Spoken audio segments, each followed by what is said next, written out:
INDI alliance संपत्ति redistribution की बात कर रही है।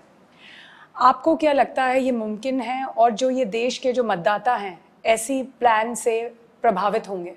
इसको टुकड़ों में नहीं देखना चाहिए, उनकी पूरी थॉट प्रोसेस के साथ जोड़ करके देखना चाहिए। जब उनका मैनिफेस्टो तो आया तब मैंने कहा था कि मैनिफेस्टो पूरी तरह मुस्लिम लीग की छाप है उस पर। डॉक्टर मनमोहन सिंह जी का बयान था और जिस मीटिंग में मैं मौजूद था उसमें उन्होंने कहा था कि भारत की संपत्ति पर पहला अधिकार मुसलमानों का है। अब जब मैंने ये कहा तो मीडिया वाले, उनकी जो इकोसिस्टम है, उसने तूफान खड़ा कर दिया कि मोदी तो गलत बोल रहे हैं। तो मैंने 2 दिन के बाद मनमोहन सिंह जी की प्रेस कॉन्फ्रेंस ला करके रख दी, तो फिर वो बोलते बंद हो गए। तो ये एक घटना। अब उनके मैनिफेस्टो में कहा गया है कि अब ठेके में भी आरक्षण होगा, कॉन्ट्रैक्ट सिस्टम में। मतलब कहीं ब्रिज बन रहा है तो ब्रिज किस आधार पर आज दिया जाता है?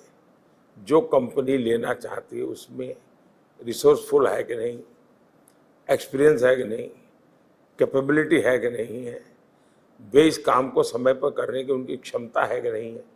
इन सब को देख करके उसको टेंडर मिलता है, तब जाके वो। अब कहते हैं उसमें भी हम माइनॉरिटी को आरक्षण देंगे, मुसलमान को आरक्षण देंगे।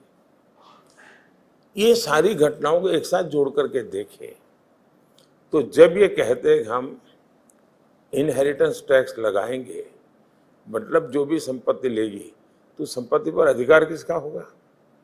जो मनमोहन सिंह जी कहा था उनका होगा। अगर ये सीधा सीधा पूरा कैनवास पर रखो तो इसका लॉजिक यही निकलता है। ये देश कैसे स्वीकार करेगा? दूसरा, क्या दुनिया के किसी डेवलपिंग कंट्री ने इस प्रकार का पागलपन किया है क्या? आज तो भारत को मेहनत करके अपनी समस्याओं से बाहर निकलने की जरूरत है। हमने कोशिश करके 25 करोड़ नागरिकों को गरीबी से बाहर लाए हैं। हमें ये कोशिश करनी चाहिए। पहले जहां सैकड़ों स्टार्टअप्स थे, आज 1.25 लाख से ज़्यादा स्टार्टअप्स हैं, यूनिकॉर्न्स हैं। आपको समाज में ताकत बढ़े उस दिशा में जाना चाहिए और वही एक